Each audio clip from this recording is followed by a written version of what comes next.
Hello, Yes, Bala. Good evening, Bala. good evening, everyone. We'll start the class. Good evening. Yes. So we were in this process, right? We are able to collect the contribution from each and every planning process, and we are able to collect the complete management plans, and we are able to collect the complete baselines.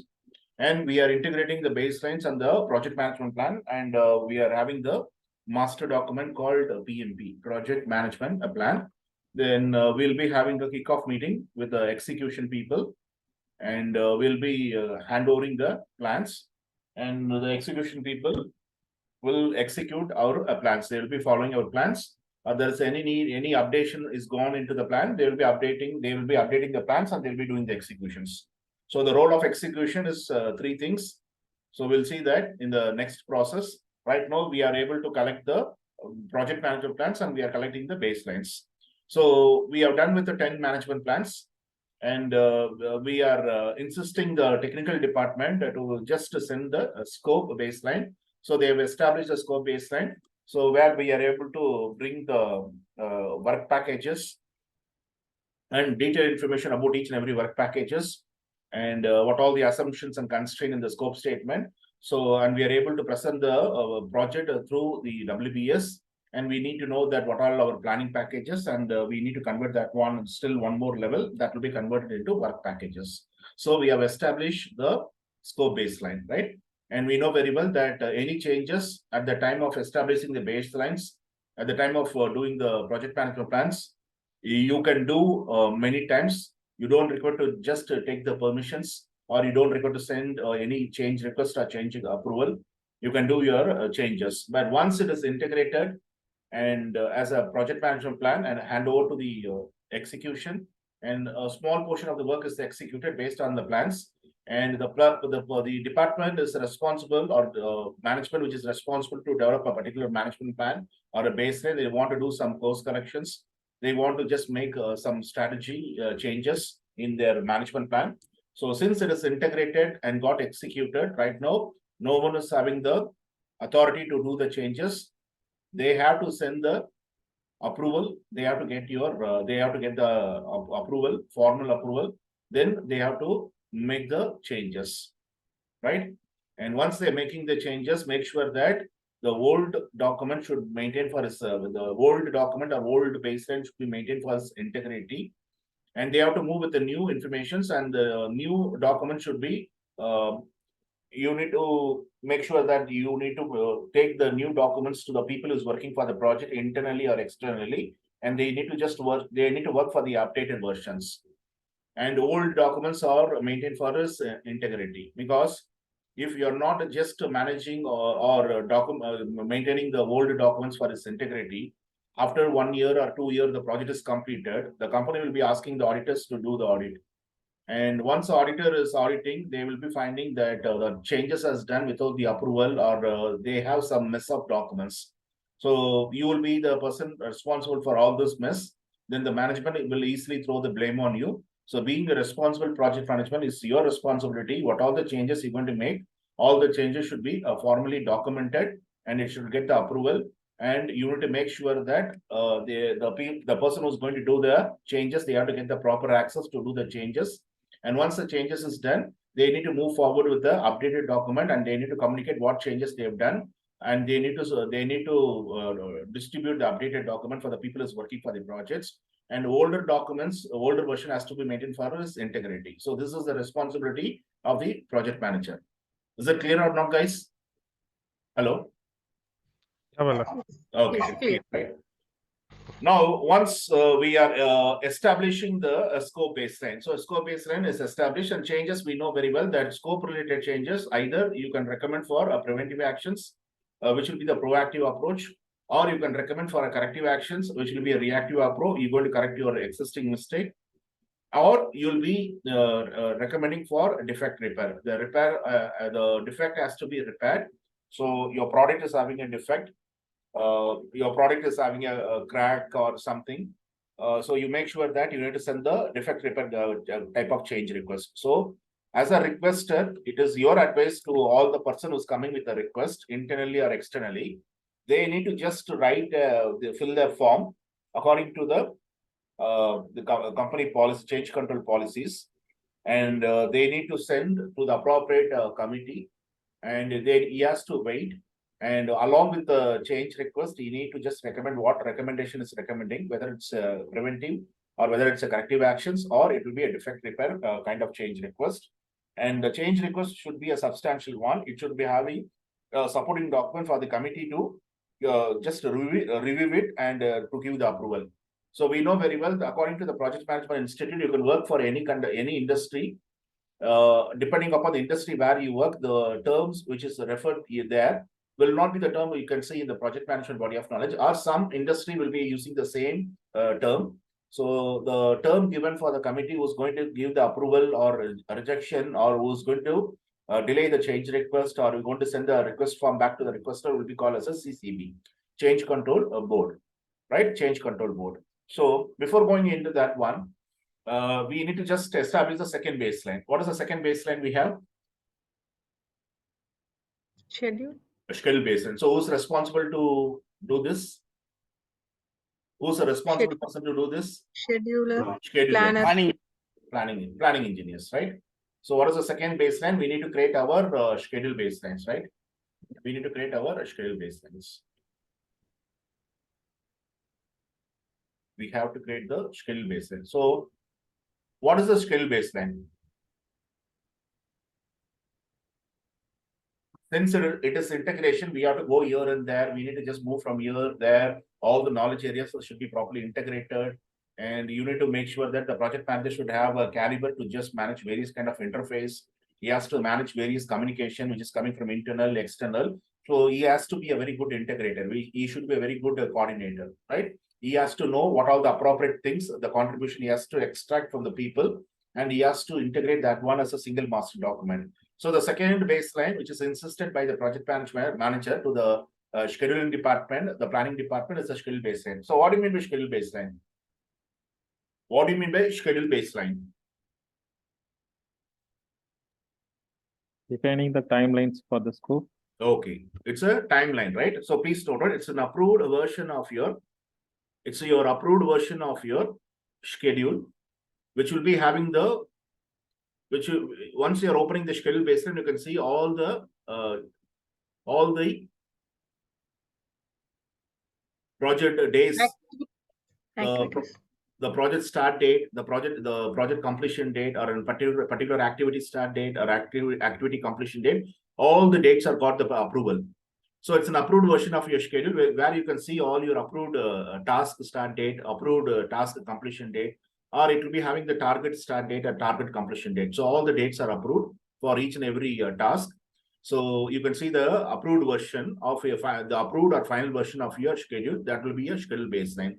You need to collect various kind of schedule data for you to just update your schedule baselines.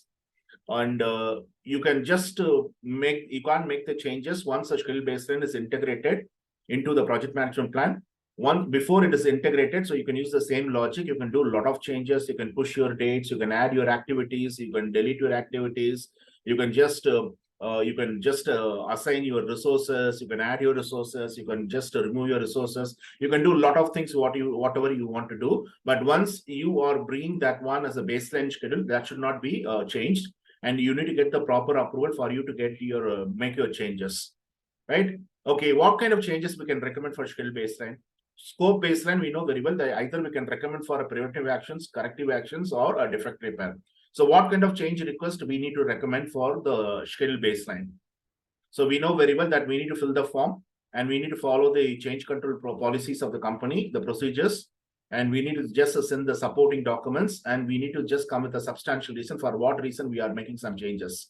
So what recommendation you need to recommend as a requester to the CCB, Change Control Board? Like changing the start date, project start date. Yeah, what kind of what recommendations I'm asking you? Preventive actions, corrective actions, or defect repair? All the three is applicable for schedule also? Yeah, I think 2 are applicable. Okay, only 2 is applicable, right? We already seen that one. We need to just manage the schedule performance. So performance related change request, we need to push as a recommendation. So only 2 change requests you can recommend for the schedule related changes. Either you can recommend for a preventive actions or you can recommend for a corrective actions. Is it clear or not, guys? Hello? Yes, yes. Yes. Yes. Is it clear or not, everyone? Bala, can we have any example for this preventive Okay. actions in the schedule Okay, baseline? How? corrective actions, preventive actions. You know very well Yeah. that you are getting the reports from your team that the work is delayed. So you need to ask the reason why the work is delayed, right? You should ask the reason. As being a manager, you need to ask the person that what happened, why the work is delayed, why you are not able to start your work on the given start date. You will be asking this, right? And the concerned person is giving you the reports that they don't have enough resources. They were expecting the resources, but they are not having the enough resources. So they are not able to complete this one. So what change request you're going to recommend, Ms. Kala? Since you don't have the availability of the resources. Yeah. So what So we have change to change. Yeah. Schedule. We have to do some changes on the schedule. what change request? Your existing schedule got impact. It's giving the negative impact. What activities you are supposed to start, you are not able to start, and that is Corrective disturbing actions. the dependency task. Yeah. The manpower company has promised you that he will be giving you the resources, manpower, but he's not able to give the manpower because it's getting late from the government to get the approvals. It's not So very easy corrective for actions. corrective actions, right? Preventive Yeah. actions. We should think about in well in advance Any before the schedule will be is impacted baseline. in future. Any schedule will be impacting in future, so that should not be disturbed. So that should not disturb our schedule. Delivery date. So you'll go with the preventive actions, right? Yes. Right, by advising the people to do a crashing schedule, or they will be advising the people to go with a fast tracking schedule, right or wrong?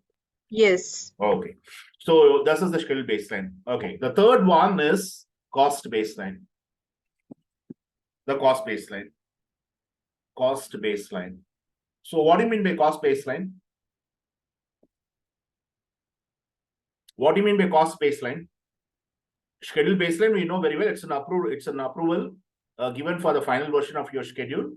And you can see that schedule baseline is having all budget. What? Budget, approved version of Okay, budget. please note it. The cost baseline is nothing but it's a time-phased budget. It's a time-phased budget. Cost baseline is an approved version of your time-phased budget. It's an approved version. It's a final approval is given to that version. It's a final version of your time-phased budget. What do you mean by time-phased budget? What do you mean by time-phased budget? Anyone? What do you mean by time-phased budget? Like in the first 3 months, we should utilize 25% of the budget and complete the scope. Okay. Okay. Now, the project will go for next 2 years.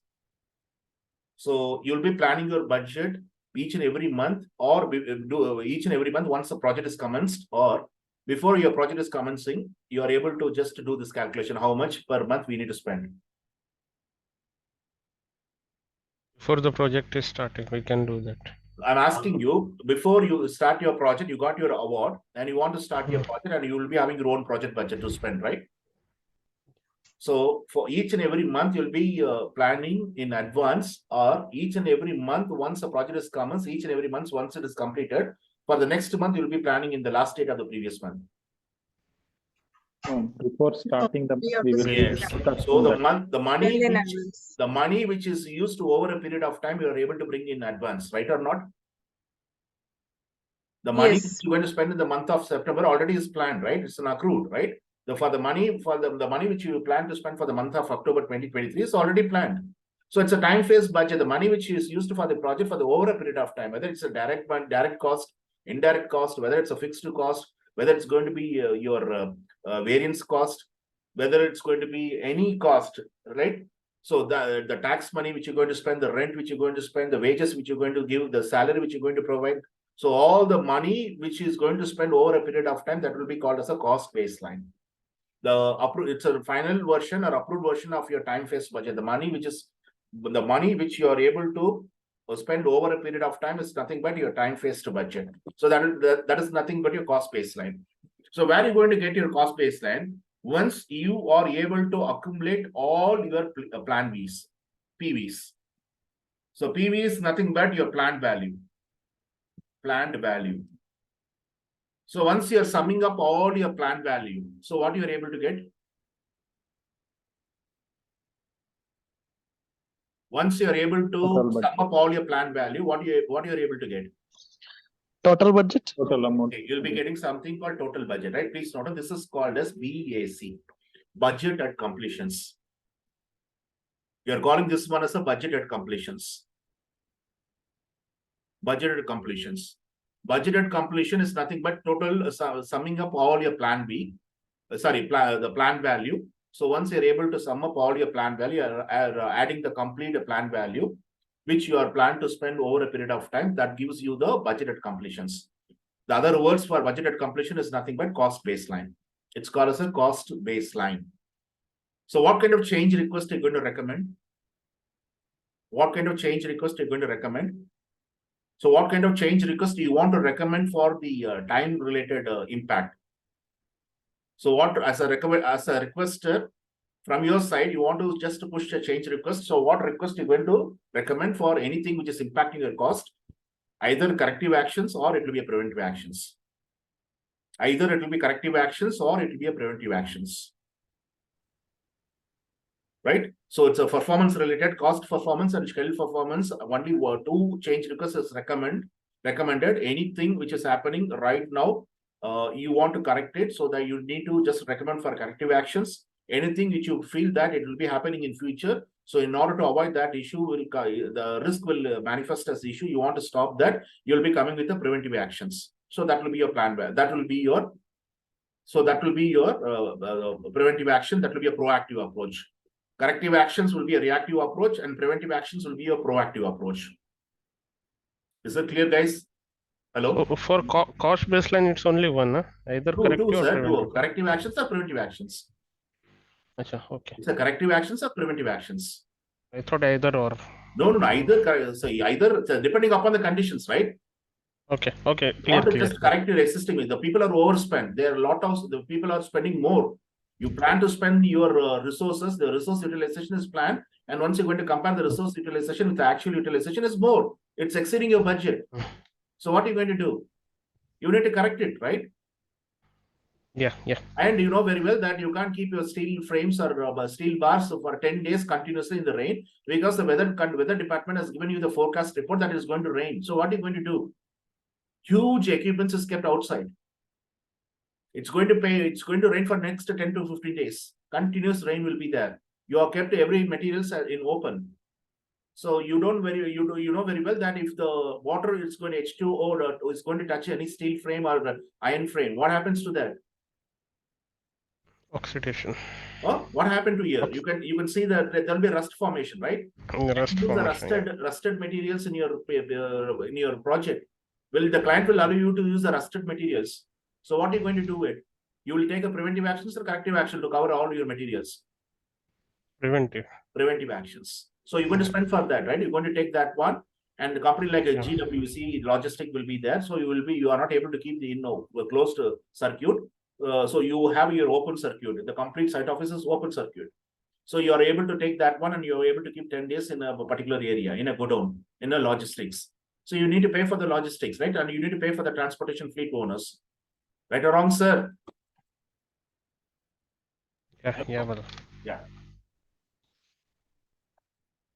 So what are the things we are able to prepare right now? We are able to bring 10 management plans, and we are able to bring the 3 baselines. Right or wrong? So what are the baselines we have? Please open your mic. What are the baselines we have? What baselines we have established? Scope baseline, right? Baseline. So what is the document you can see in the scope baseline? Scope statement. No, WBS. not scope statement. Approved scope statement. Approved. There is a process called define scope. You are able to bring the scope statement, which is not approved. But once you are creating the WBS, the scope statement within the scope baseline is approved. So always you need to be very sure that approved. That means the scope has entered into a final version. So it's going to be an approved scope statement. What is the second document we have within the scope baseline? WBS. Okay. Then the WBS. third one, to know about WBS each and every dictionary. WBS component where we are able to refer technical documents. Dictionary. WBS Dictionary. dictionary. And what will be the fourth document? One level before the last level, planning package. Planning package. And the what is the last level? Work package. Okay, what is Work the package. name in the adaptive project for WBS? Epics. Epics. Don't try to forget it. It may be a larger epics or it may be a shorter epics. That is, it's going to be a longer epics, and you're not able to know about the epics. You planned your sprint, and the people is not able to give the velocity because of the larger epics. So you're breaking the larger epics into a smaller epics. So the word called epics, the word given for epics is nothing but your WBS. So WBS is a word we are using for the predictive projects. We are able to predict what will be your output. But the adaptive project, what is the output? You're not able to just predict it. So that means you need to adapt for the changes. So this project, that same WBS is called as an epics, right? So scope baseline, 5 integrated documents, and schedule baseline, and the cost baseline. So all your baselines are getting the final approval. So once you are trying to integrate all the 3 baselines, what are you going to get? Once you are integrating all the 3 baselines, what you are able to get? Please note down PMB. You are able to get a baseline called PMB, performance measurement baseline. So don't try to get confused. Once you are integrating, if anyone is asking you what do you mean by performance measurement baselines, once all the 3 important baselines are integrated, we are able to get one more baseline called performance measurement baseline. So which will be helping us to measure the actual work. So actual work till date work will be measured based on the performance measurement baseline. Till date, what is the percentage of scope they need to complete, and what activities they need to complete, and how much money they have to spend for the activities. So you are able to complete. You are able to compare your the current work with the performance measurement baseline to see any kind of variance is there, positive variance or negative variance, or it's going to give you the 0 variance. So 0 variance, no problem. You're right on the target. Positive variance, very good for the project. And if the report shows that it's a negative variance, then you need to take a preventive actions or you need to go with the corrective actions, right? So performance measurement baseline is nothing but integrating all the 3 baselines. We have to get one more baseline called performance measurement baseline. Automatically, it will be taking a name called performance measurement baselines. So that also will be within the project management plan. So we got 10 management plans, we got 3 baselines, and it is integrated. We are able to come with a baseline called performance measurement baselines. Okay, so it's sufficient for us to move towards the execution. Can we hand over the plan, the management plan, the project management plan, the mother document, the living document to the execution? Now the execution people can do the execution. Hello? Yeah, yes. Okay, they can do the execution, right? Okay, Venkatesh. Good evening, sir. How are you? Fine, fine. How are you? Yeah, fine, sir. Yeah, Sir. tell me. Yeah. If you are a client and you're going to bring a contractor, and you are permitting the contractor has to know which one he has to change in your project, since he's going to work for next to 1.5 years with you. So he's going to work within your site office. So Okay. now he has to know what he can change and what he should not touch. Right? Yes. So which version has to be maintained in the same version, and which version he can do the changes without getting the approval from you. So how he is able to know that what thing he can change, what document he can revise, what a document can't be revised, what plans he can do the revision, and what plans he should not do the revisions, what drawings he has to do the revision on his own, and what drawing he should not do the revisions, he has to come to you. So what product is going to use for the project, that can be changed his version in spite of 3 inches screw, you can go with a 2 inches screw, right? Yeah, major changes will not be accepted. I'm asking you what you need to give the certain information, what product, service, result, or what document you should not touch your hand.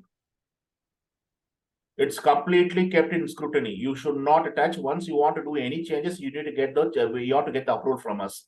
Then only you can do the changes. So the contractor has to know, right? Or your own people has to know what thing they can do the changes. Whether it's going to be as-built drawings, whether it's going to be your approvals.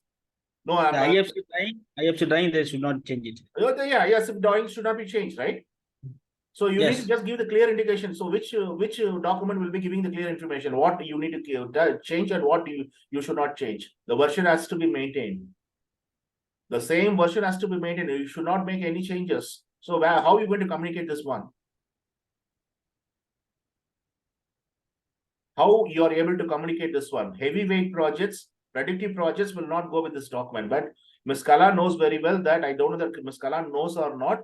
Ma'am, you have any document is giving the correspondence to the people. You're going to just work with your team Through members. GTS only. Huh? Through GTS? Yeah. So which document is going to give the communication? What version can be changed without the approval, and what version should be maintained? If anyone wants to change anything in the drawings, so you have to get your permissions, or you can do the changes on your own. So which document is going to give you this information? Yeah, control documents. I'm asking, sir, which document, which documents or which plan is going to give you all the things are kept under the control. All the documents is very strictly we brought into scrutiny, so no one is allowed to do any kind of changes. The version has to be retained the same version.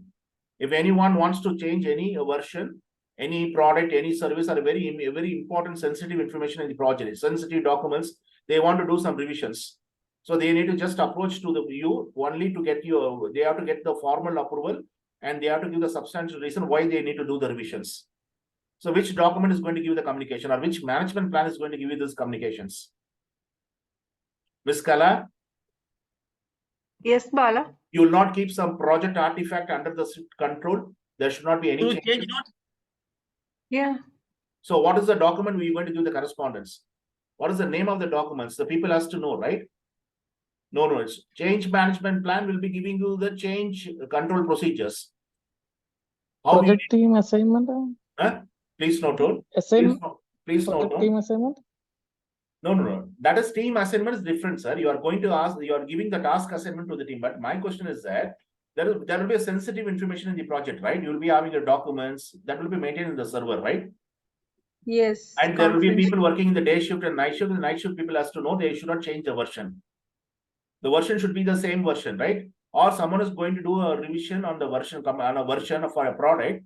And so the day shift people has to know who has done the changes, what reason they have done the changes, what changes they have brought into the product, and what are the things they need to modify to bring the changes.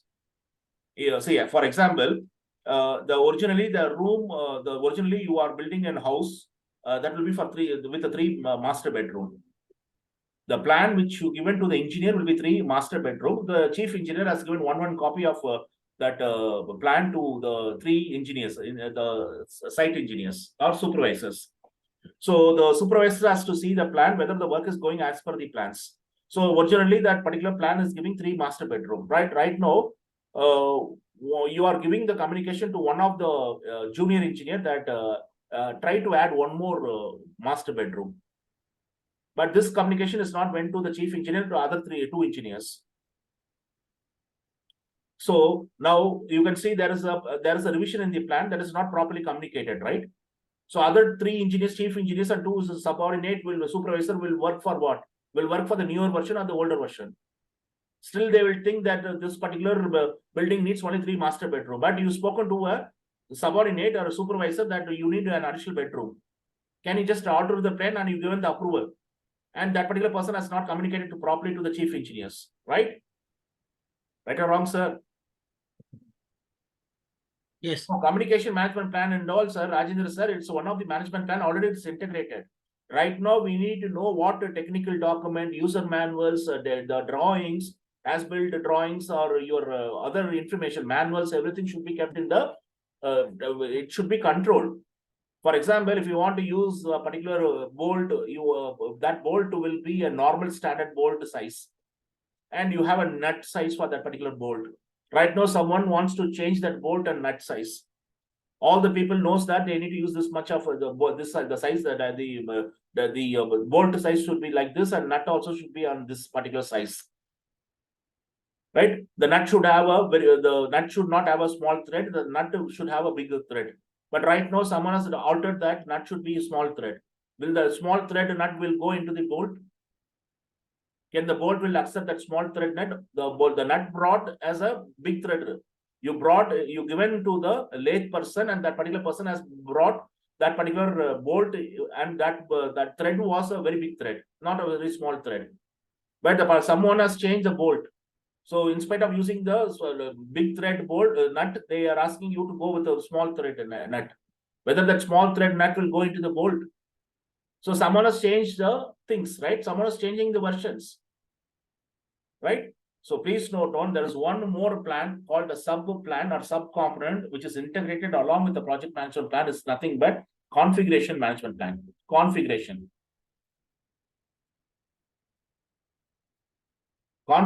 management plan is not your management plan, it's a sub component. Be very cautious, it's a sub component. So if you're going to bring any people from outside, or your team is working in shift, night shift, day shift, the person has to know what version they have to work and what version they need to bring into the end product or service. If anyone is doing any changes without knowing the other people, the people doesn't know what the changes has gone, then everything will come as a mess. So you need to put everything which is so sensitive in the configuration, under configuration control. So someone has to do the proper audit, and someone has to do the proper inspection, and someone has to provide the documents that everything is maintained with the same version, or something is getting changed. That has to be communicated, what changes has gone, where the changes has gone, who has done the changes, whether the changes has came in the formal way, whether the person has taken the proper access and done the changes, whether he has communicated what changes he has done, whether he has moved with the newer version of documents, whether he is able to communicate what changes he's brought and what things the people has to follow in upfront, whether he is able to maintain the older version into his integrity. So everything will be done by the configuration management plan. Is it clear or not, guys?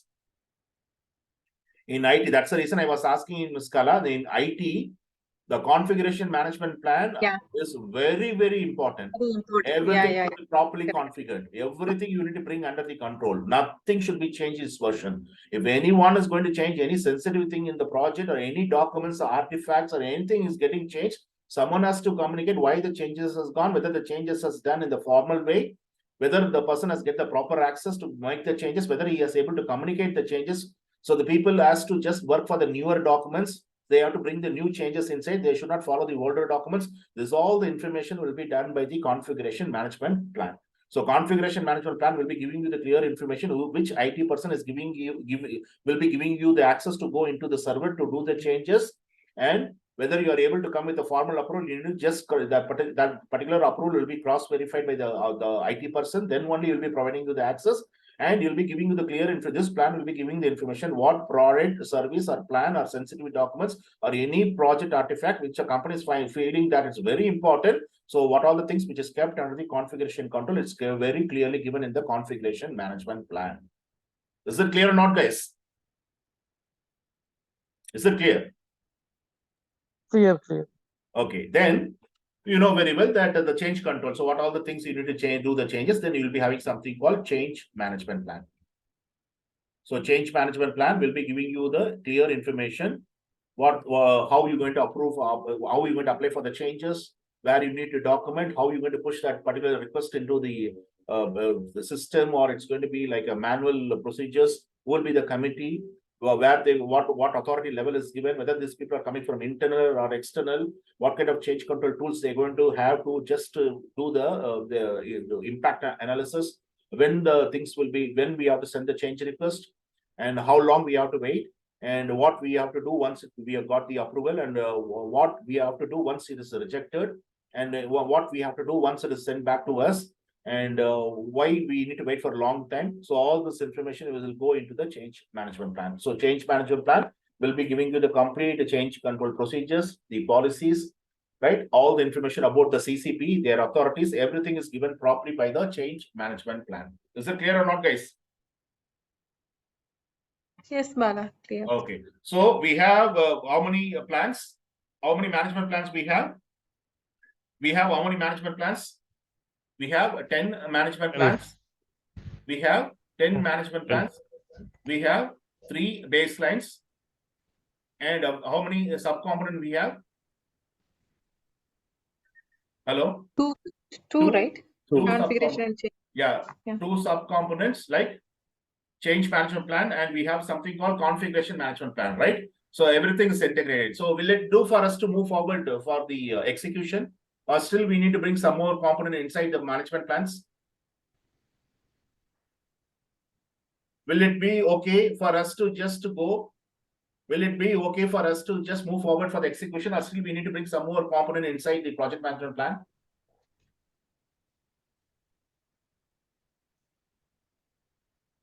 Hello? Mm. Will it be okay for us to just dump this information as a PMP, or still some more information we need to bring into the project management plan? Will it do? Say yes or no, guys. Looks like We have need taken the some more contribution from information. other areas and we just integrated 10 management plans. And we have especially recommended our technical team, the planners and the commercial team to come with their baselines. So we have integrated all the 3 baselines, and we got one more baselines called performance measurement baselines.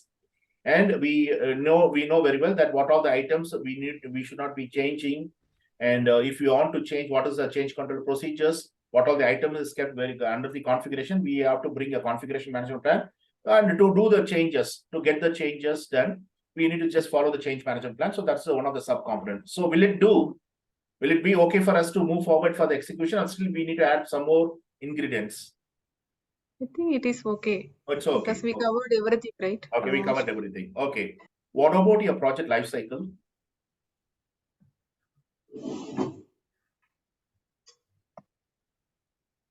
So you're going to do your project in a predictive way. You're going to break the project into multiple phases, and each and every phase will be having its life cycle, right? Or if you're going to do the project in the iterations, so each and every iteration will be having its own life cycle, right? So you need to just mention the project life cycle which is selected for each and every phase and each and every iterations. Execution people has to understand, right or not, guys? Yeah. Okay, so project life cycle is very important. That also should be done. That also you need to bring into the project management plan. What life cycle you are chosen for the project, right? You go with the only one life cycle, or the project is broken into multiple phase or iteration, and each and every phase will be having its own life cycle. This life cycle is selected: iterative, incremental, change driven, or it will be a predictive, or it will be a hybrid type. So you need to mention the project life cycle also in the project management plan. So will it okay for us to move forward, or still we need to add some more items? Hello? Will it be okay, or we need to just move forward? You can move forward. Very clearly, it is given that outputs from other processes, other planning processes. So you're collecting the output from other processes, and you are able to integrate here into project management, since the domain is integration domain area, knowledge area. So will it be okay for us to move forward, or still we need to add some more informations? Okay, I'll say that only 2 more information is needed here. So anyone can say, I given the clue, there is 2 more information you need to bring here as a subcomponent. There will be 2 more information you need to bring as a subcomponent here, then only it will be fulfilled. So until Performance, performance performance measurement. yes, performance measurements. Please note how you are able to measure the performance when the project manager and the management is going to see the performance. What kind of performance report the person? So it's called as a management reviews. Please note on management reviews. Once in the 15 days, or once in the 30 days, or once in the 10 days, the performance of the project will be reviewed with the management, with the project manager, and what kind of reports the project manager has to bring to the management, and they'll be reviewing the performance, and they need to take a preventive or corrective actions. So the management has to choose the preventive or corrective actions, or the project manager will be helping the management to choose the particular actions, the recommendations. right? So management reviews, that is the one. So what is the other one? What is the other one?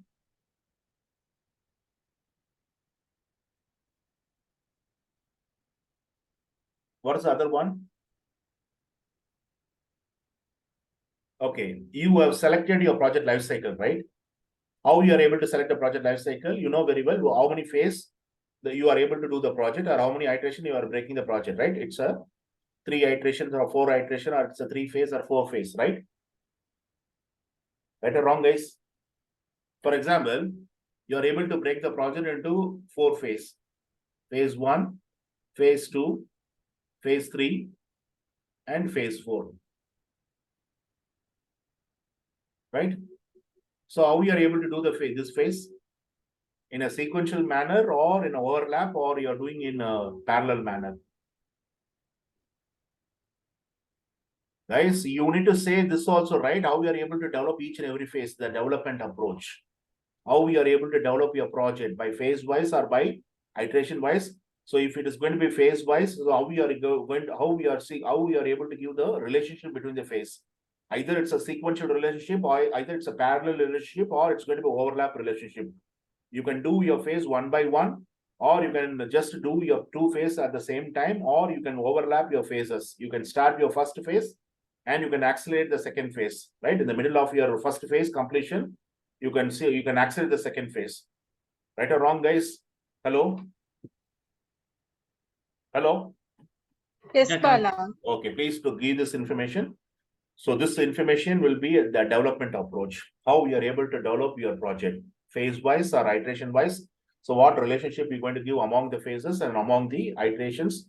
So that has to be mentioned very clearly in the project management plan. Is that clear, guys?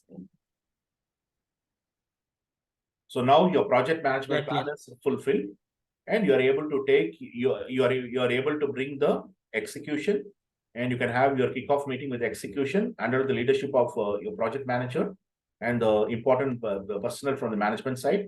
So any clarification from the execution is going to asked. So the planning team has to sort out. So they need to clarify the things. And now the plans are ready. The management plans are integrated as a single master document. It will be completely handover. A copy will be handed over to the executions. So the role of execution is 3.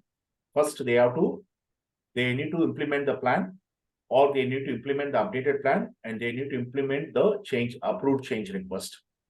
So always the change request will be implemented. The change request, once it is getting the approval, it will be implemented only on the execution. So there will be 3 roles is given for the execution. It should be what? The project, the plan, the execution has to follow the plan, or the execution team has to follow the updated plan. They need to implement the approved change request. Once the change request is approved from the CCB, so approved change request will be implemented through the implementation, through the executions. Right? So 3 things. So you got your new screen in front of you. Hello? Yes, Yeah, Bala. yes. Can you see that the project management plans is kept in the left-hand side from 1 to 18? What are the things we are discussing this one? You are able to see? Yeah, up to Yeah. Can you see 17 we that can one? say. So scope management plan, the requirement management plan is done by the scope management. Schedule management is developed by the schedule management. Cost management is cost topic. Quality management is done by the quality department. The procurement and the HR, they are going to develop jointly the resource management, with the resource managers, right? The physical resource and human resource. Communication, the IT people will be done with the communication. The risk department will come with the risk management plan. The purchase, they're going to come with the procurement. The sales or any person like a strategic department. So they need to develop the stakeholder engagement plan, or we call this one as a stakeholder management plan. And we have change management plan. We'll be giving the change control procedures. Configuration management plan, what all the items which is kept under the configuration. So any changes, you need to follow the change management plan to do the changes, right? Scope baseline, cost baseline, and your schedule baseline is able to give you your performance measurement baselines. You have your project life cycle and how you're going to develop your projects, phase wise or iteration wise. Plus, you need to add the management reviews. When the management is ready to review the project, what documents the project manager has to bring, how is able to report the performance of the project, and what will be the action they need to perform once they're going to complete the management review. Either they will come with the preventive or corrective actions. Is it clear or not, guys? Yeah, clear. The project will be supported at least with 30 plus documents. So these are the supporting documents. Only with the management plans, you are not able to move forward your project. So these are all your documents. And one of the important documents is the project charter, right? The project charter is a document that is giving the project manager an authority. Can you see the team charter? So the ground rules, right, is enforced by the team members, right? The communication protocols, the conflict resolution techniques, right? The norms, the procedures, the accepted behavior and not accepted behavior, everything goes into the team charter. We have a stakeholder register. Okay, now my question to you. Logically, what I'm asking for all your management plans on this subcomponent, you know very well that you can't make the changes once it is integrated.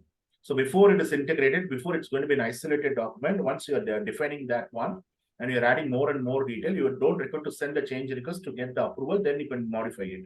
You can do the edits, right? You can just omit something, you can add something, you can do that one. But once it is integrated, you need to follow the change management plan, the change control procedure for you to push your change and you have to get your approval. Right now, the same logic is applicable to the documents also.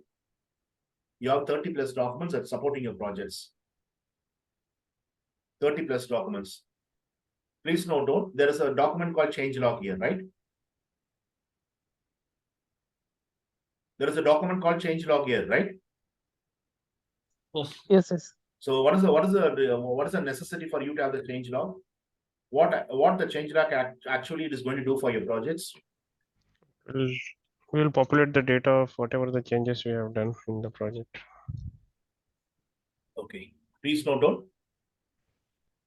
The change log is one of the document that will communicate the changes, the status of the change request, which is pushed by each and every people. So what is the status, whether it got approved or it got rejected or it got delayed or it pushed back to the requester.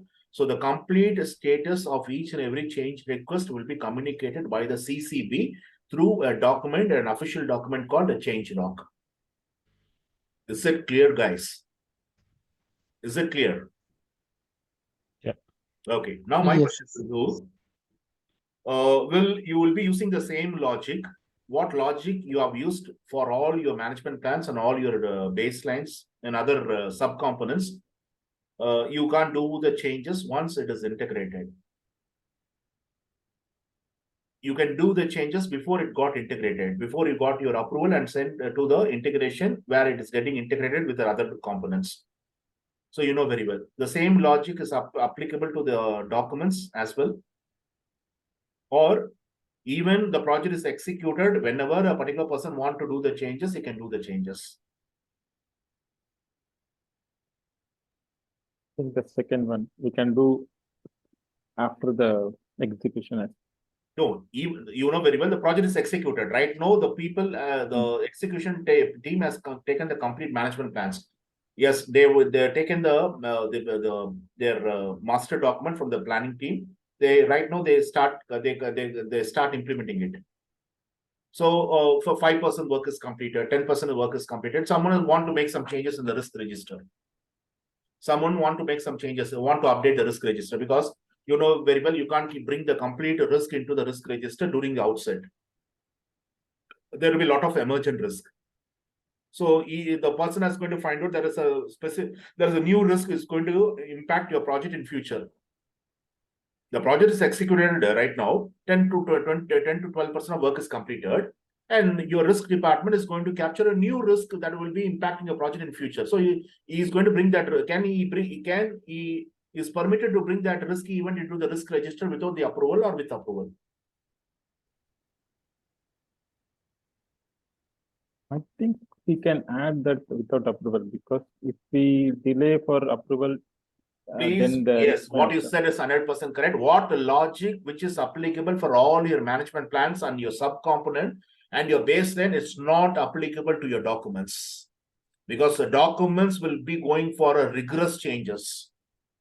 Each and every minute, each and every hour, each and every week, the documents will be going for enormous changes. So you can't just each and every time you can't send the documents to the CCB to get your approvals. I want to bring a new risk event, so I need you to permit to bring that new risk event. This is a new risk event which is going to impact your project. So you can't push your change request then and there for the documents. Is it clear or not, guys? Is it clear? It's clear or not, everyone, Yes. please? Yes. Okay. Now, only 2 documents among this 30 documents, 33 plus 33 documents, you need to follow the change request. What logic is applicable to all your management plans on your baseline? That only 2 documents you need to get your permissions. The remaining documents, you can do the changes, you can edit it, you can pull the information, you can add a lot of informations, right? Because you are able to bring, you need to give the correspondence. So you're adding more information, you're updating your documents. But only 2 documents you are not able to keep your hand until you are getting the approval, then only you are able to do the changes. So which 2 documents you are not allowed to do any changes? Which 2 documents you are not allowed to do the changes? So that 2 documents also is so sensitive that also will be kept under the configuration control. Your configuration management plan will be communicating. These 2 documents are so sensitive. Among all the documents, you are free to do the changes. But right now, this document is so sensitive, you are not allowed to make any changes. The version has to be retained the same version. If someone wants to change the existing version of that document, they have to get the formal approval. Change management plan will be giving the guideline how to apply for the changes, what you need to do, what you need to follow. Follow that, get your change request approved, and do the changes here. Get your access, do the changes, and maintain the integrity of the older informations and move forward with the latest information. Communicate what you've done to all the people who is working for your projects. So what the 2 documents are so sensitive? Is it network diagram? No, you network diagram will be, once you're adding the activities, you'll be adding, right? Lot of activities will be added, right? So scheduled data is the scheduled data is going to capture you complete information for you to keep your network diagram as an up-to-date network diagram. Okay.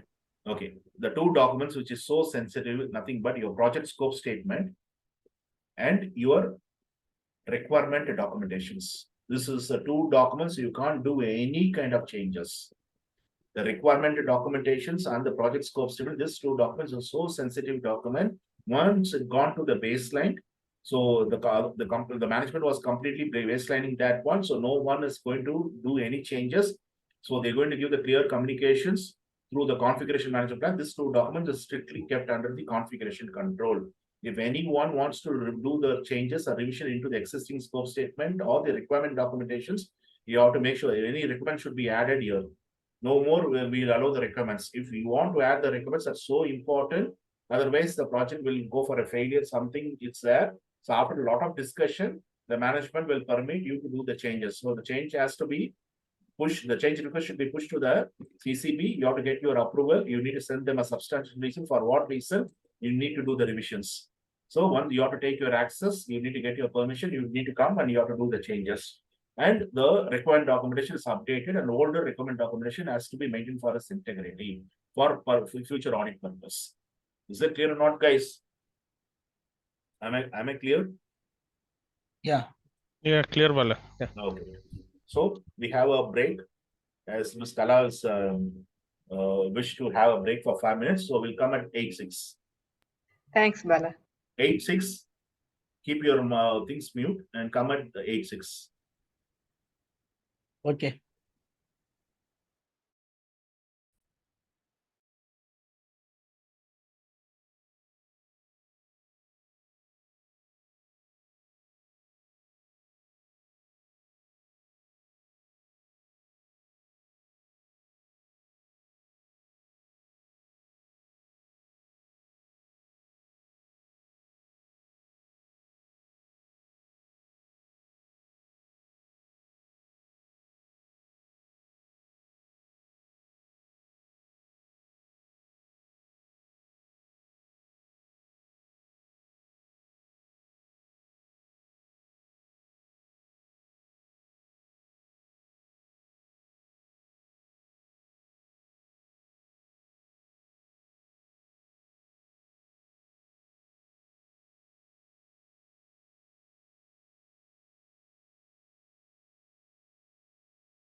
Hello?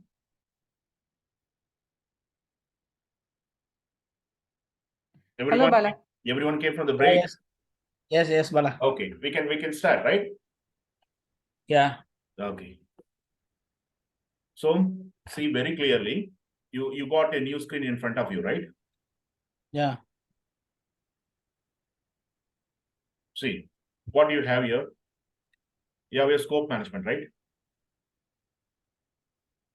Can you see Yeah. your scope management? Yes.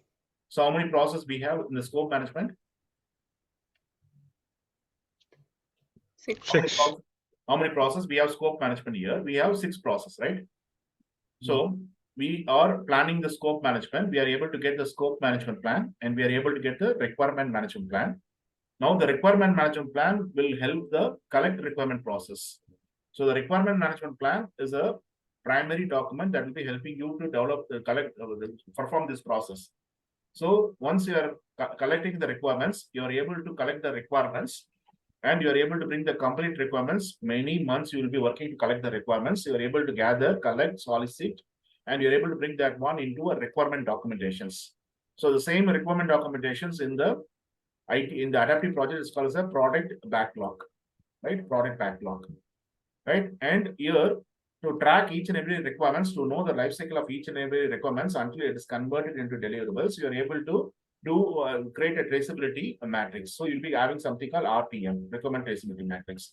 So once you have the requirement documentation is completely baseline, you're able to define the scope. So you'll be able to get the scope statement. Now the scope statement is brought here along with the requirement documentation, and you are performing a process called create WBS. So once you are creating the WBS, you are able to establish the scope baseline.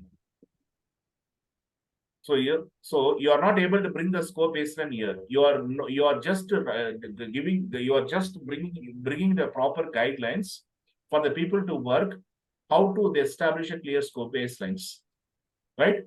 So you are not bringing the scope baseline. It teaches you how you need to bring the scope baseline, what all the process you need to perform to bring the scope baseline for the project. So the scope management plan will give you the proper guidance for you to establish the clear baselines, scope baseline. The requirement management plan will be giving you the clear guidelines how to collect the complete the informations, requirements, and you are able to bring into the requirement documentations.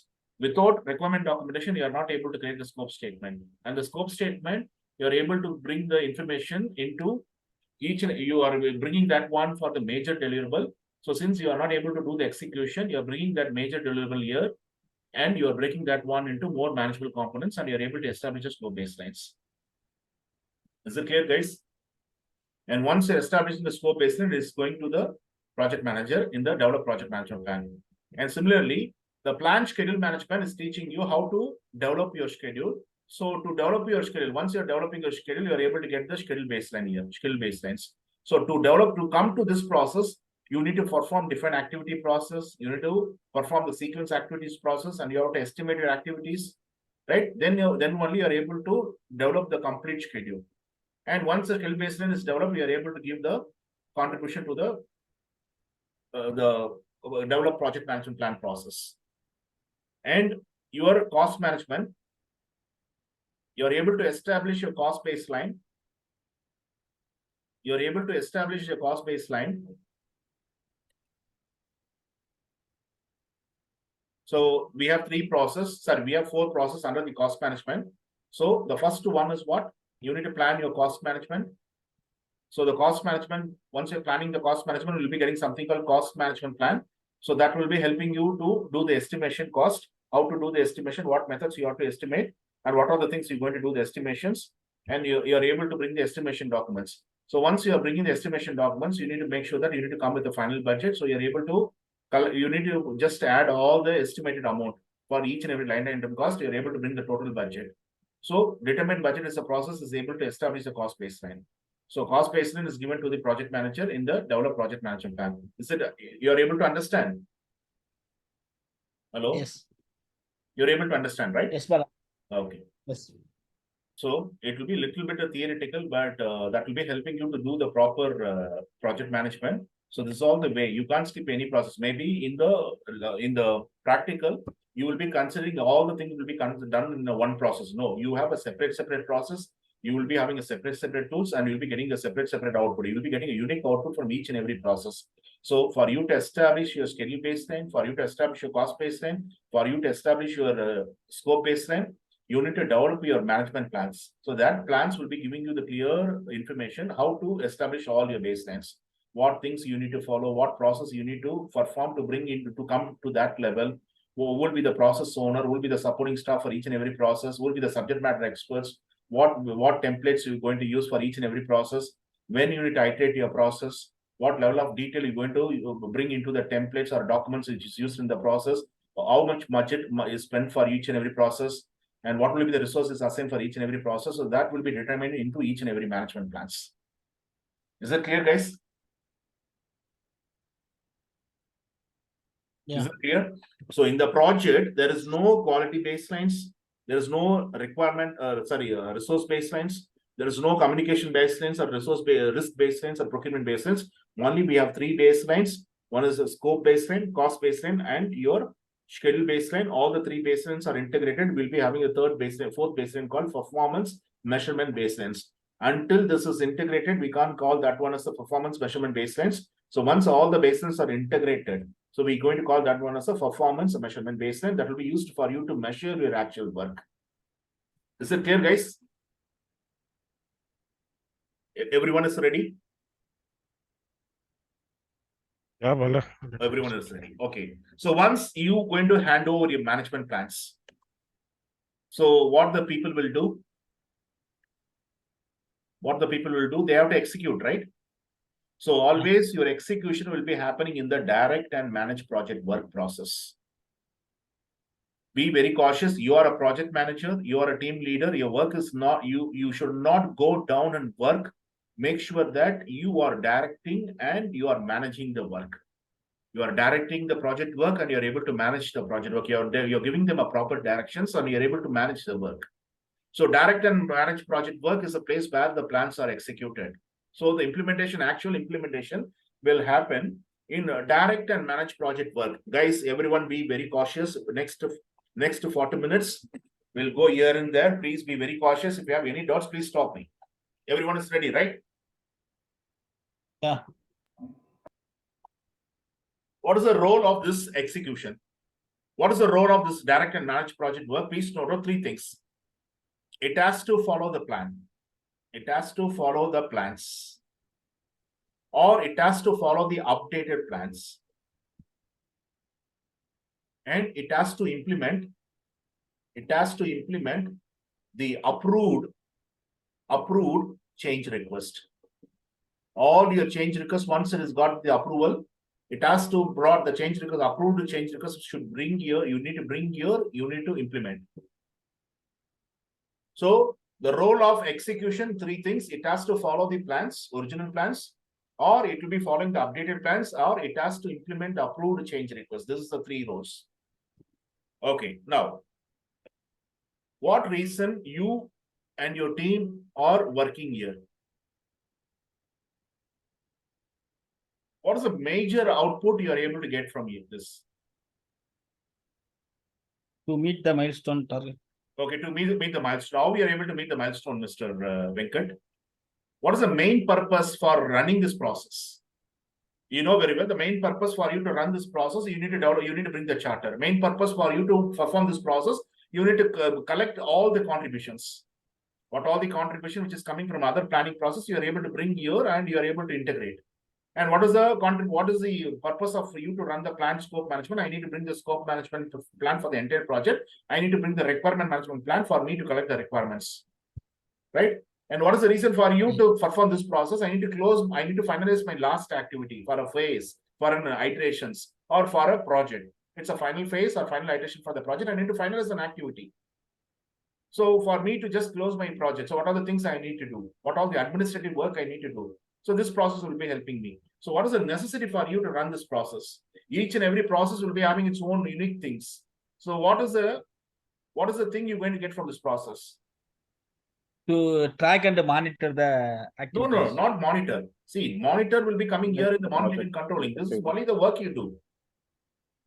This monitor and control is whether you are doing the proper work, whether you are following as per the plan or the work is deviated, they are going to monitor it. The same planning team will be taking the role as monitors and controllers.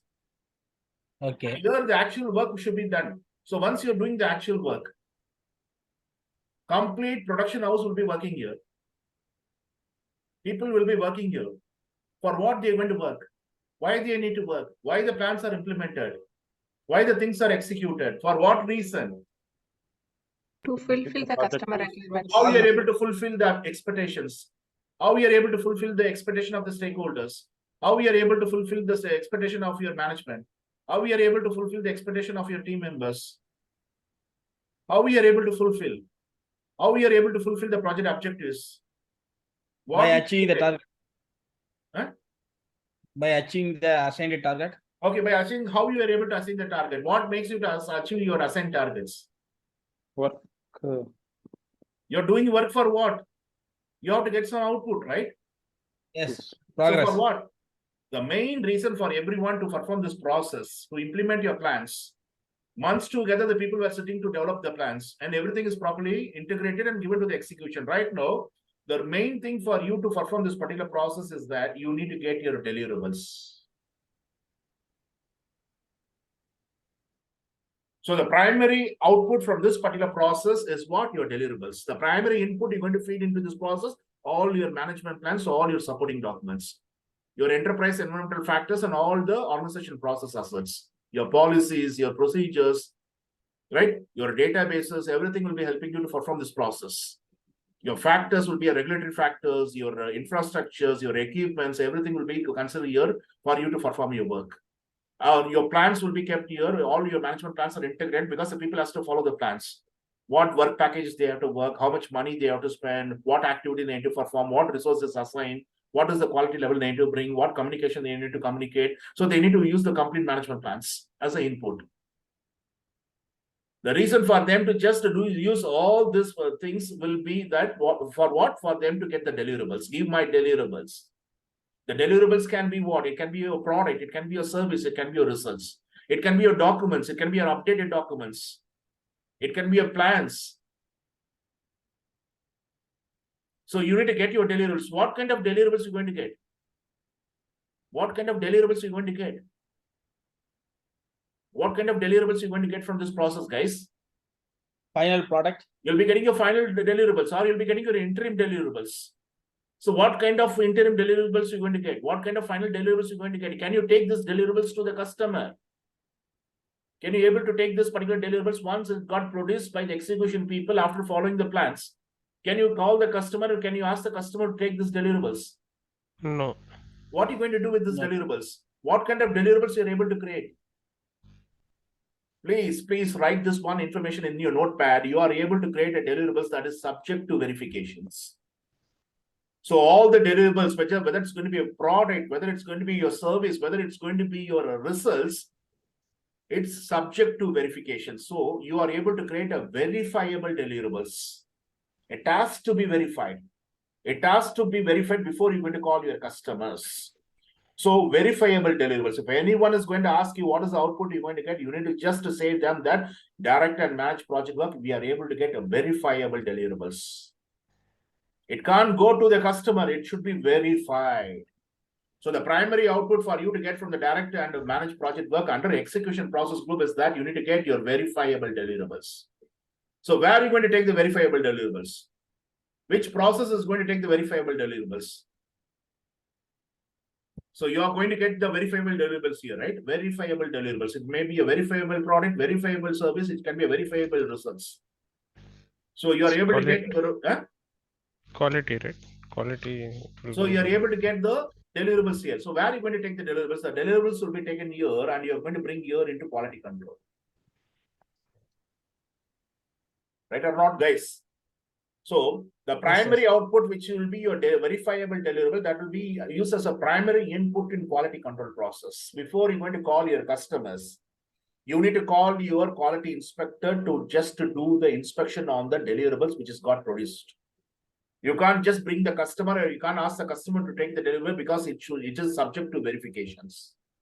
So you are calling the inspectors to do the verifications. So inspector will come with the various kind of ITPs, inspection test plans, and he's going to do the complete inspections. Whether the deliverable has passed the inspection or failed the inspections. Right? So what is the output you are able to get from quality control? Since it is integration, we need to just integrate all the areas. So you are able to produce what? You are able to produce the verifiable deliverables here. That verifiable deliverables is brought here into quality control, and you're going to feed as an input. So what is the output you're going to get? If the deliverable is meeting the inspections, is passing the inspections, it's passing the confirmation test. So what is the output you're going to get? If it is not passing the inspection, what is the output you're going to get? What I'm asking is clearly understood, right? Yes. If it is passing We can proceed further. Right? yeah, if it is If it- passing internal inspection, we can proceed for client inspection. Okay, please no, don't, once it is passing the output, you are able to get something called verified deliverables. Verified deliverables. And the inspector is right now is going to raise the certificate that can go to the customers, right or wrong, sir? The inspector can give a certificate to that verified deliverables. It can go to the customer. It passing our inspections. It is going to fulfill the complete specification and requirements of the stakeholder. The stakeholder can accept it. So various inspection and test plans we are able to just use for us to certify that this particular deliverable is completely verified from our end. It can go to the customer right now without any problem. Okay, if it is going to fail its inspections, it's not meeting the specification which is requested by the customers. The various inspection and test plans is giving the information that it's not a success. The deliverable is not passing the inspections. So what So we have to complete the. what is the output you're going to get? The output will be coming in the form of change request.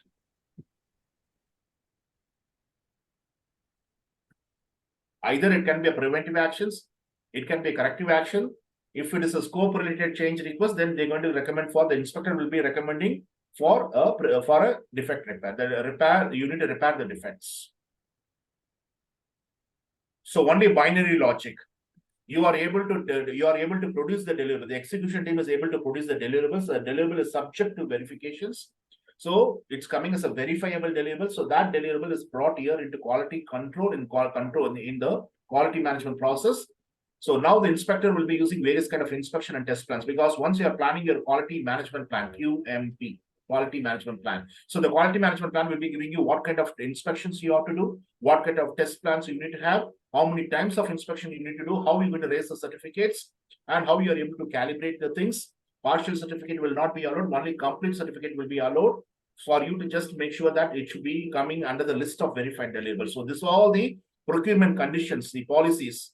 This gone into the quality management plan, so that will be used as the secondary input here in quality control, along with the verified deliverables to do the complete inspections, not the partial inspections. Once a complete inspection is done on all the deliverables, many deliverables can go to the customer. So that will be taking a list called verified deliverables. The other one is change request. Okay, now it's verified.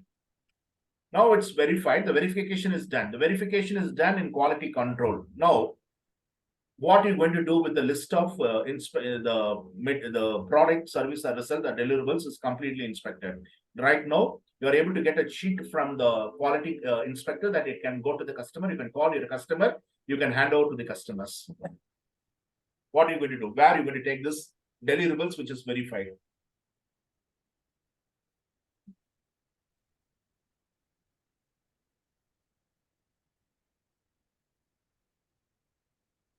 Everyone is here, right? Yes, Bala, validation. Okay, yes. So once you are able to get the deliverables which is verified, so complete verified deliverables again is brought into the scope management to validate scope process. Can you see the validate scope process? So who's going to validate the verified deliverables? Who's going to do the validation? Testing engineer? No, who's going to do the validations? The customers or the inspectors internal? Verification is done by the internal quality, right? Internal inspectors. Internal quality Yes. inspectors, right? Right or wrong? So validation should be done by whom? Who's Internally. validating? Who's going to take your product, guys? For whom you going to develop your product? For For whom you only. going to execute your work? Client, Client, right? So the for owners, the customers. And of course, the customer will use their inspectors. Right or wrong? Yes. Right or wrong? Yes. So once you're able to develop an aircraft and the complete internal verification is done, now the aircraft is open for the customer to do the validations. Now who's going to do the validation? Nook and corner of the aircraft. The Some aircraft custom- is ready to fly. So the Boeing or the other company, the aircraft manufacturing company has given done the complete inspection and verified the complete things gone into the aircraft. Right now, it can go to the customers. Right? So who will be doing the validations? The customer has to do the validation, right? Right or wrong? Yes. Yes. Right. Okay. Now, the common thing is that validate scope is coming into the scope management is a process. So validation is happening here. Quality control is using this process called control quality, where verification is done here. So here, validation, here, verifications. Right? The common thing is that validate scope also will be using the same tool called inspection. The quality control also will be using the same tool called inspection, right? And the quality control also will be using the things called a checklist. And here also validate scope also will be using the thing called checklist. Right? So these are the common things. And both are happening in the monitoring and controlling process group. Validate scope process also coming under the monitoring and controlling process group. Quality control also is coming under monitoring and controlling process group. But what is the dissimilarity between these two processes? One is happening in the scope, that is one dissimilarity. One is happening in the quality management, right? Right or not? So what is the focus of validate scope process and what is the focus of control quality process? Both are dealing with the same deliverables. Both are using the inspections. Both are using the checklist, a long checklist, end-to-end evaluations to find out each and every a task is performed to complete an item. So you're going to put your updation in the checklist, whether you've done this review, scope review, whether you've done your cost review, whether you've done your quality review. So no, yes, no, or NA not available. So you're able to use the checklist. So what is the focus of validate scope and what is the focus of quality control? Quality control is internal, validate scope is by client. Okay, it's an external, right? Inspection, which External. is the internal inspection, that is the external inspection. Okay, good. Then what is the main focus? What is the primary focus of validate scope? We will validate here quality, how the quality, is it 100% good or not? Who validate? I mean, internally we will validate. Yeah, that is the reason you are not doing the partial inspection. You are raising the certificate based on the 100% inspection, right? Hmm. You will not do partial inspections. What is the reason for you to raise the certificate for each and every deliverable which passed the inspection? You've done the complete 100% inspection, right? Based on that money, you are able to raise the certificate and you are giving a cleared sheet to the execution crew to call the client to take that, right? Yes. What is the main focus of validate scope and what is the main focus of quality control? The difference is that internal inspection is done in the quality control. External inspection is done in the validate scope. One process is happening in the scope management, that is validate scope. One process is happening in the quality management, that is nothing but quality control or control quality. And both are using the checklist. Maybe they will be using their checklist. These people will be using their internal checklist, right? Or they will be using the generic checklist, or they'll be using the industry checklist. Depending upon the organization where they work, they will be having the checklist. Right? So the deliverables got produced in direct and managed project work. So that is subject to verification. So you are bringing here into quality control, you're feeding as an input here. And your primary document, your secondary document will be supporting how you need to do the inspection, what are the inspection and test plans. You are going to take from that guideline from your quality management plan. Your mother document is giving the information how to perform the quality control, who will be performing the quality control, who will be taking what kind of role and responsibility, what kind of samples you need to collect, right? What kind of what kind of statistical sampling you need to use, right? How you're going to do the inspections, right? How many times you need to do walkthroughs, how you're going to review your products, what kind of audit you're going to do. So all this information will be kept here in the quality management plans. Whether you're going to do the alpha test, whether you're going to do the beta test, whether you're going to do the pH test of the water content, right? Each and every industry will be having its own test. Moist test, right? Concrete test, you have your own test. Regression test is there in IT, right? Unit test is there in IT. Integration test is there in IT, black box test is there in IT. So you need to just follow your quality management plan for you to do all this kind of test. So you're able to give the verifications, and all the list of deliverables are verified. Some product is not able to meet the specification, so the change request, what kind of change request is recommended by the inspector, that will be coming as a recommendation, and list of deliverable which is verified. So this verified deliverables will go to the customer. So the primary input for you to send in validate scope is verified deliverables. Verified deliverables. So to support that verified deliverables, the inspector will send their inspection reports. So this is all the inspection we done, sir. No problem. Without hesitation, you can take the deliverables. So once the customer is going to perform this process, so what is the output you're going to get? Here you know very well that two outputs you are able to get. One will be a list of verified deliverables, and you are able to get the change request. So what is the output you are able to get here?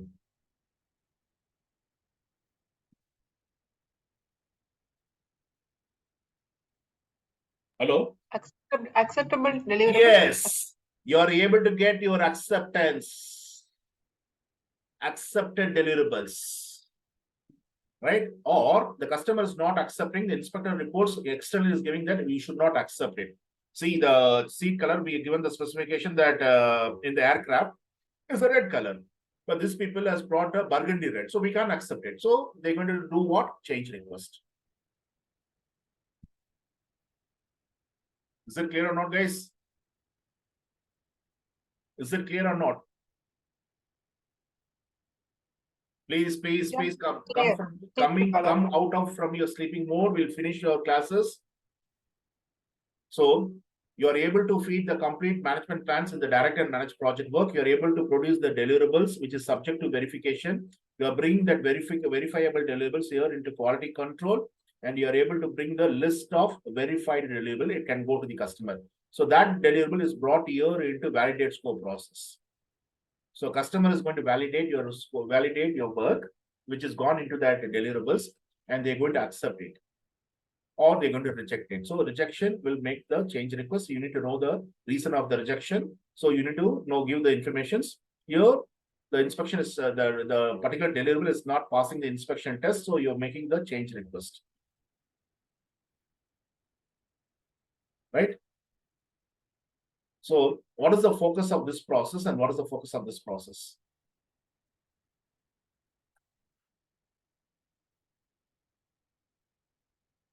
What is the focus of your validate scope process, and what is the focus of your Here, quality control is an preventive action like that. So here, reactive. If something goes wrong, we have to accept it, and we have to. Please note on validate scope process is going to focus on formal acceptance of deliverables. Validates the focus of validate scope. This is one of the important things they're going to ask for the examination repeatedly. Validate scope process is going to just focus about the acceptance of deliverables. Formal acceptance. The focus of validate scope process is going to focus on formal acceptance. The focus of quality control is going to focus on correctness of deliverables.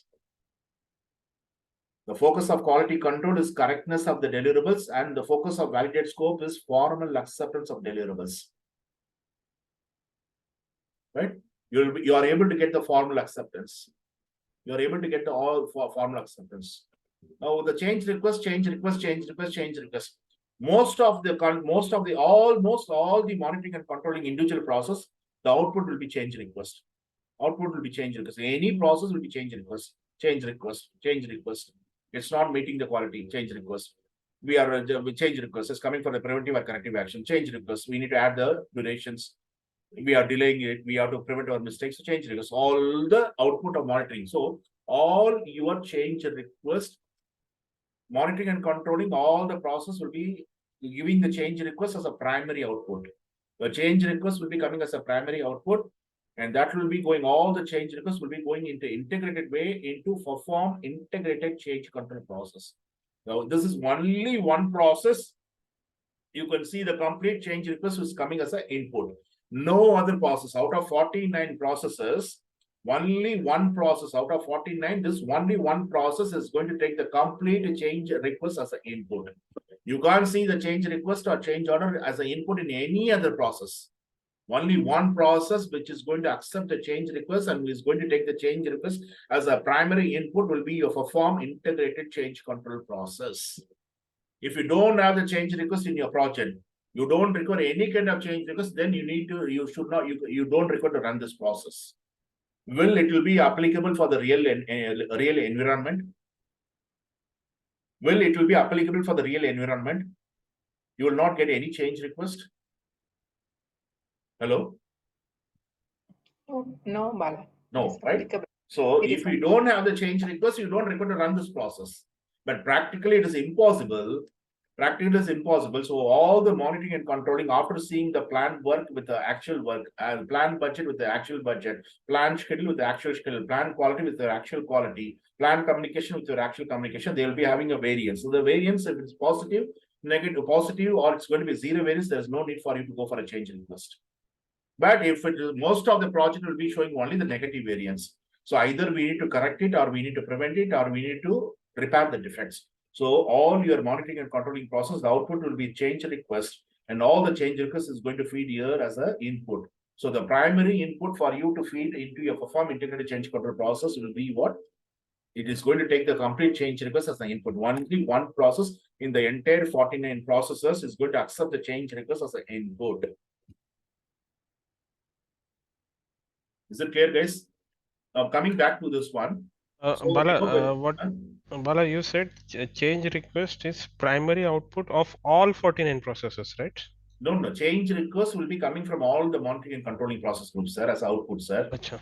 Primary Okay. output will be your change request, because you're going to compare your work, right, with your actual work. You need to compare your budget, the money which you spend, the money which you plan to spend, you need to compare. If you're going to have the negative variance, then you'll be pushing the change request, right? For Right or wrong, sir? 4.6, it will be, yeah, got it. So once the Understood, change requests are coming as output, it has to go somewhere as input, right? So it will, all the change requests which is coming as output from all the monitoring and control will be going here as an input in perform integrated change control process.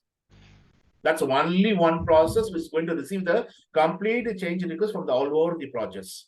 If you don't have the changes, you don't have the minor changes in the project, there is no need for you to perform the process. But that's practically it's impossible.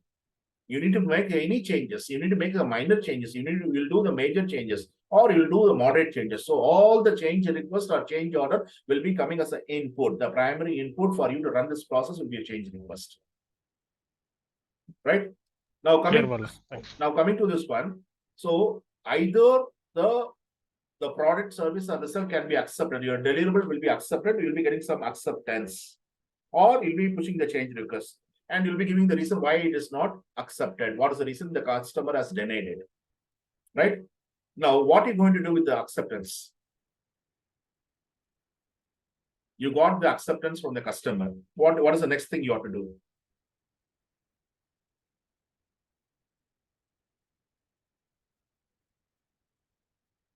You got your acceptance from the customer. What is the next thing you have to do practically? Can proceed for the closure. Closure. Closure. Is it clear or not, guys? So always the validate scope process will be happening before you're going to close your project. Because that is the place where the customer is going to take your product. So validate scope process will be happening before you're going to close your project or a particular phase. Is it clear? Clear.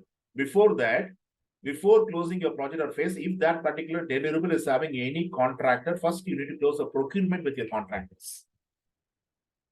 What all the things which you brought from outside your project, you need to close that one. All your contracts, subcontracts should be closed. Then you can close your project or a phase. What all the things you're going to bring as an external thing, factors that should be closed first before you're going to proceed for the closed project or phase. Even the customer is giving the acceptance, the correct project management is that you don't require to close the project or phase. First, you need to say that particular deliverable is having any kind of procurements. Whether you've done your payment for the contractors, or as per the terms and condition, you'll be getting the payment after this given dates. The condition of contract says that he has to get the payment after 60 days. So try to close your procurement first with a particular vendor, release them, then you need to close your project. The same thing should happen for the vendor side also. They'll be closing the procurement first. They will be closing the procurement with you. You are a client for them. They'll be closing the procurement with you. Then they will be doing the close project or phase for them, their project. Is it clear or not, guys? Is it clear?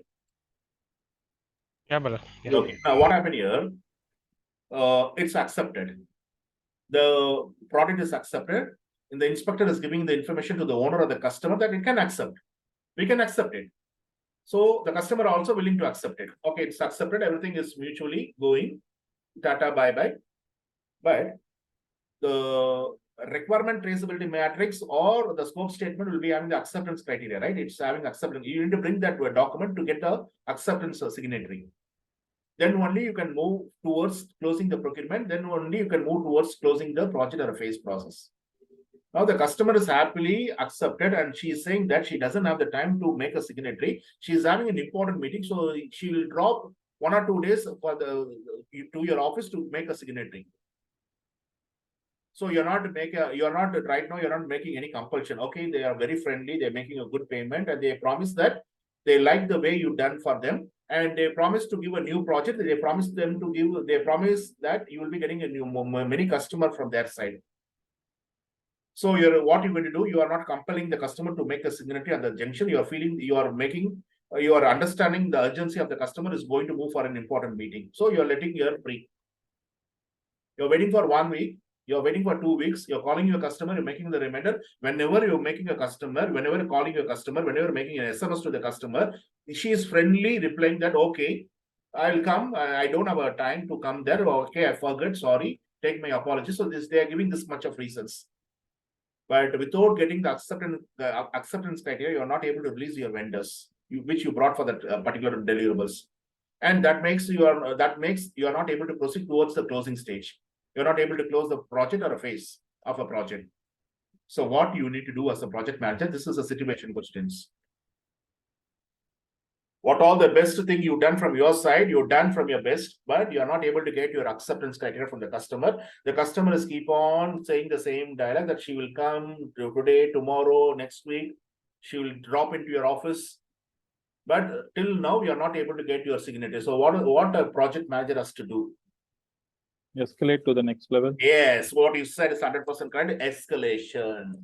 The correct answer for you to just choose as an escalation. Escalation policies goes into the communication management plan. If the communication management plan is not giving you any kind of escalation policy, then only one document will be giving the clear escalation policies. That will be your organizational process as such.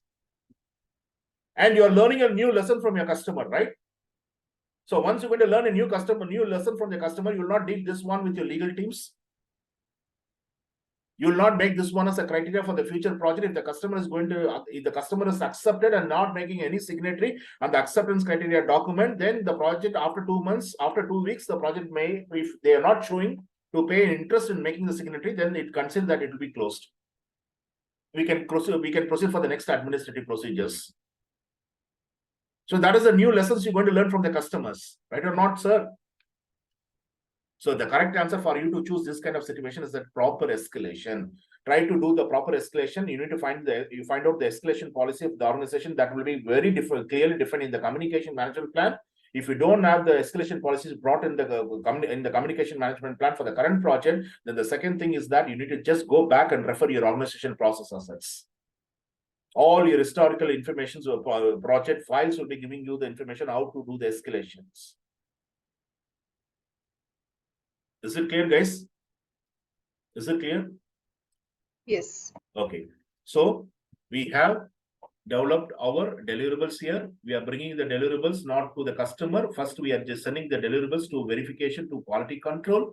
And here properly verified with various kind of inspection and test plans. And the list of deliverables is coming as a verified deliverables. And this verified deliverables is gone into the validate scope process for the customer to do the validations. The customer is going to bring the various kind of ITPs from their side and inspector from their side, various checklists. Completely it's inspected, reviewed, and the customer is showing the happiness in accepted. So they are accepting this one. So once it is accepted, still it is not mean, there's no meaning for you to open your project. You need to close your project. If you have any procurements or any contracts with any vendors for this kind of deliverables, try to close the procurement, settle them first, and try to close your project or phase.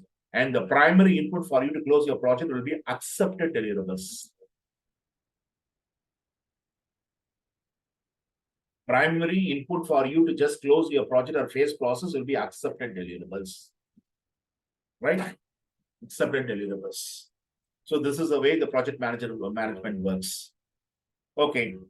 What will be the second output you're going to get? The first one is your verification, deliverable verifications, verifiable deliverables. What is the second output you're going to get from this process?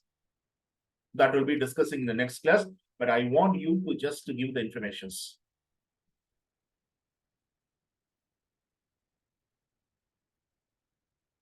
Once you are producing a deliverables, once you are producing a product, and once you are doing a service, once you are producing a results, what is the next thing you are able to bring on that?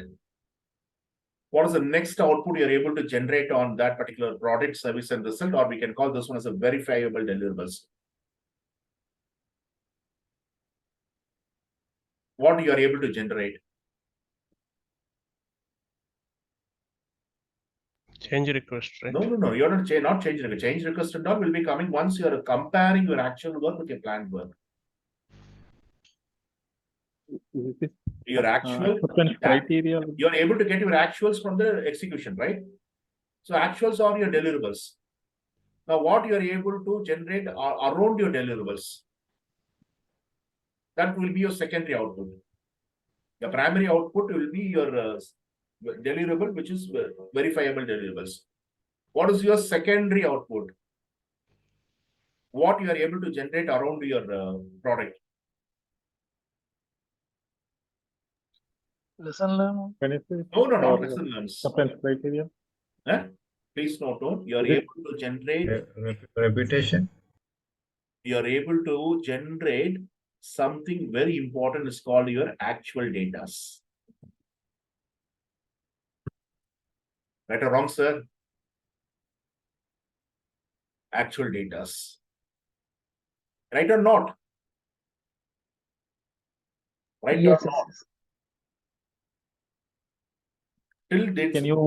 Can you give some example? Like, are we referring the product as very accepted? Not deliverable, accepted, sir. Actual data. Mm-hmm. How much you spend for that product till now? What activity you worked for you to? How much activity you done to complete this particular product? Okay, right? got it. How many resources you have used for you to complete this product? You are producing actual data on that, right or not? For example, Yes. your flight time is 9 o'clock from Qatar Airways. That is your planned time, right? So when you are able to generate your actual data,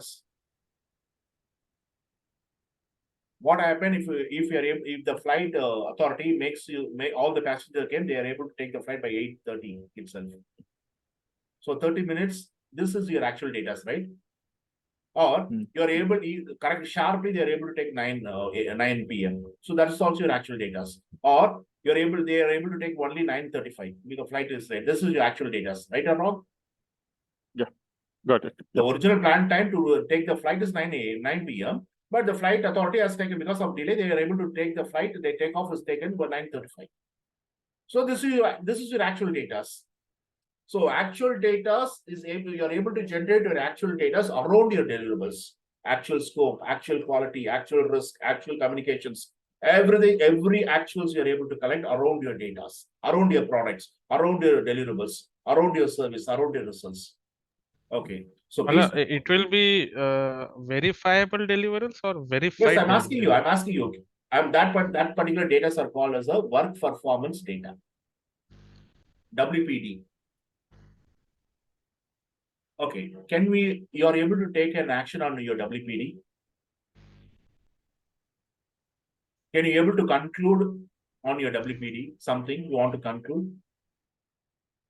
Can you make any decision on your WPD?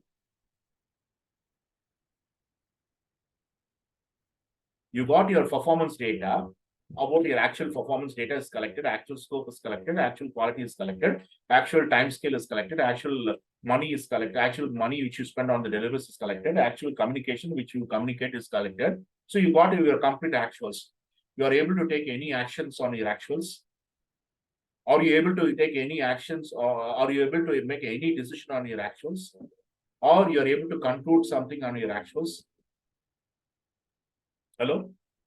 Even the Yeah, deliverables, like- you are not able to take a conclusions, right? You're sending to the quality control for you to just know whether it can go to the customer or not. How we are able to just conclude your data? How we are able to take a decision on the data? Data your actual data, right or wrong, sir? Right or not? So what are you going to do with the data? All the data, actual data which is collected from here as a secondary output will be sent to each and every process.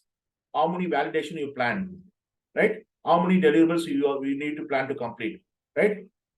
Right? How many activities you plan to complete? How much money you plan to spend, right? How much inspection you plan to do, right or not, sir? So that should be compared with your actuals, and you need to find out the variance. Is it clear or not, sir? So the data which is collected on your deliverables, you are not able to take a conclusions, you are not able to take any actions, or you are not able to take a firm decisions. You are collecting the data and you are sending to all the data to the monitoring and controlling process. So each and every knowledge area will be taking its own actual data, and the particular data will be compared with your planned data. So once the planned data is compared to the actual data, you can get your variance. It can be zero variance, it can be positive variance, or it can be negative variance. If it is a zero and positive, you are exactly meeting the target. If it shows that it's a negative variance, then you need to recommend for a preventive or corrective actions. So what you're able to do, you're able to just bringing all your how many deliverables you need to validate. You need to validate 5 deliverables with the customers. But the actual shows that actually you're done with only 3 deliverables. You are having a variance here.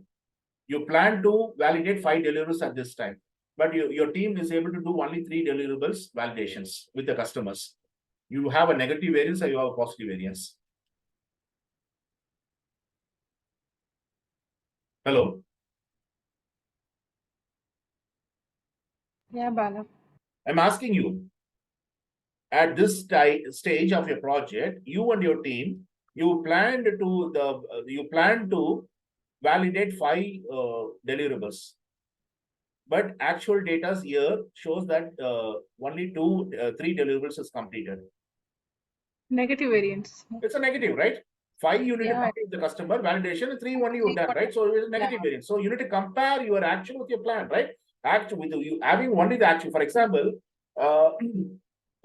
you are an inspector. A painting job is completely completed in a room that is ready to deliver. So you are going with the inspection plans, specifications, and you are going to take a sample. You're collecting an actual sample from that wall. So you have the sample of that particular paint. Can you come to a conclusion having that sample alone? No, No. What are you going to do? check what he has written for. You need to compare, right? You need to compare the actual specification with the plant specifications, right? You need to find that particular painting job is having a bubble, whether the painting job is having a blisters, whether the painting job is having a scratch, whether the painting job is having a run, improper run. So all those things you need to just compare with your actual work which is done in the painting in the wall, that with the plant specification, and you need to find out the variance, right? So your actual data will be only the, please note down, all your actuals or actual data or your work performance data is only the raw and the raw observation and primary measurements. It's a raw observation and it's a primary measurements. With this raw observation and primary measurements, you are not able to conclude, you are not able to take a decision, or you are not able to take an actions. So all your the actual data should be compared with your planned data. So what you're going to do, all the actual data is collected and it's sent into as an input in all the monitoring and controlling process to a specific process, and you are insisting the people to see any kind of variance. Right? If the variance is there, if there is a negative variance, then the output will be a change request, and they have to give the reason to the project manager why there is a variance, why the people is not able to do 5 validation with the customer, why they are left with only 3 validations. So they will be giving something called work performance information, WPI. What is the reason why it is happening, the root cause, and what suggestion they're going to give to the project manager to just to fix this particular problem. The next time, I think that we will not delay this one. 5 validation will be 5. So this is our suggestion, and this is the root cause. Why the people in the previous stage that's delayed. In spite of doing 5 validation with the customer, they done with the 3 validation because there's no resources available. So they have to give some reason. So the work performance data here, which is coming as the input from execution, is converted as a work performance information. Now the people is adding more context to the data. Now data is converted as informations. Now once you're converting the data as information, can you take an actions? Can you able to take a firm decisions? Hello? Hello? I'm connecting. Yes, sir. I'm asking you. All the monitoring and controlling process is going to take the work performance data from the direct and managed project work from the execution. Actual data are brought there using various kind of tools and techniques. Your people is going to find out the variance. If there is a variance, they're going to send the change request, and the reason for the variance, they need to bring us a work performance information. So once the people is giving the thorough work performance information, now we are able to take any actions. I said very clearly, for work performance data, you are not able to take any actions, or you are not able to conclude something, or you are not able to come to a decisions, because the data are your primary observation and raw measurements. Yeah. But right now the data are scrutinized and it is add more context. Right now that is brought into the work performance information. Your data is transformed into informations. Can you able to take an action right now? You seeing the data informations? Can you able to conclude something going through only the performance informations? Can you able to take a decision? What decision we need to take forward? Reading through the work performance informations? Yes. Yes. So work performance data will be the raw data, that is a secondary output. All your actual data will be generated around your deliverables, which is subject to verifications. All the actual data is brought into all the monitoring and controlling. So the data should be added more context for the people to take a decision or people to come with an actions. So data will be scrutinized and added more context, and it is converted into work performance informations. So WPD is converted into WPI. So information will be giving you the crystal clear information, what action you have to take, how you have to conclude, and what decision you have to take at this junction to move forward. So please note on all your data, your performance data is unprocessed informations. All your performance data are unprocessed informations. All your work performance information is processed data. Is it clear or not, guys? Hello? Can you repeat again, Bala? All your performance data, work performance data are unprocessed informations. It's in the raw stage. It's a raw measurement. It's a primary observations, raw measurements. You can't take any action. So you're making sure that whether you doesn't know whether you're reaching to the plan, whether all the actual is meeting the plan, whether all the actuals are aligning with the plan data or plan values.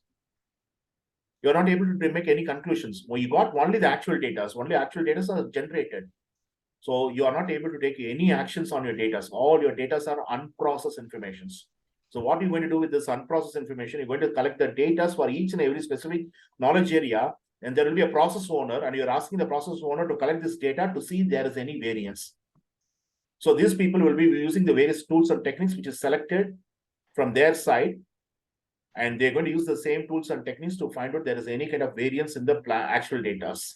By comparing with the planned data, planned value, actual value, planned money, actual money, planned scope, actual scope, planned quality, actual scope, everything will be compared in each and every specific area to see whether there is a variance. If there is a variance, the recommendation will be coming as a change request, either it will be preventive or corrective or defect repair. And the reason for the variance that should be coming in the form of work performance informations.